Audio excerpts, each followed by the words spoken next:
আল্লাহর প্রিয় বান্দাদের মৃত্যুতে জমিন কাঁদে। জীবন যেখানে আছে মৃত্যু সেখানে আসবেই। ইন্নাল আরদা তাবকি আলাল ইনসানি ওয়া তাবকি লিল ইনসান। এমন কিছু লোক আছে যাদের মৃত্যুতে জমিন কাঁদে। এই জন্য কাঁদে, এই বলে কাঁদে, হে আল্লাহ, সে কেন মারা গেল? বড় ভালো মানুষ ছিল, তোমার প্রিয় বান্দা ছিল, নেককার ছিল, সে মরে গেল। সে কোরআন তেলাওয়াত করত, সে জিকির করত, সে তাহাজ্জুদ পড়ত, আর তাকওয়া খোদাভীতি তার সবকিছু আমার বুকটাকে সজীব রাখত।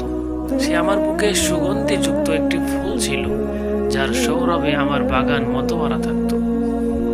আজ তার মৃত্যুতে সে বাগান উজাড় হয়ে গেল, আর মন্দ লোকের বেঁচে থাকাটা জমিনের অসহ্য লাগে। এই জন্য সে কাঁদে আর বলে, তাবকিল ইনসানু ইয়া আল্লাহ, হে আল্লাহ, এই অত্যাচারী জালিম কবে মরে? সে ব্যভিচার করে আমাকে নাপাক করে দিচ্ছে, সে চুরি করে আমাকে ধ্বংস করে দিচ্ছে। এ মিথ্যাবাদী, মা বাবার অবাধ্য সন্তান, সমস্ত হারাম কাজ সে আমার বুকে বসে করছে। সেই জালেম কবে মরবে? কবে এ বোঝা আমার বুক থেকে নামবে, আমার মুক্তি মিলবে?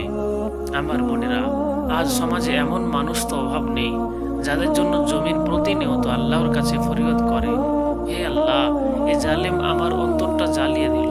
তার চুরি, তার ব্যভিচার, তার রাহাজারি, তার হত্যা, তার সুদ, ঘুষ, মিথ্যা বলা, মা বাবার নাফরমানি, অহংকারী, হিংসা, গানবাদ্যে মাশগুল, সব রকমের কবিরা গুনাহ তারা করছে। জমিন তাদের সম্পর্কে বলে, আল্লাহ, এ জালেম কবে মরবে? সে মারা গেলে আমার বোঝা হালকা হবে।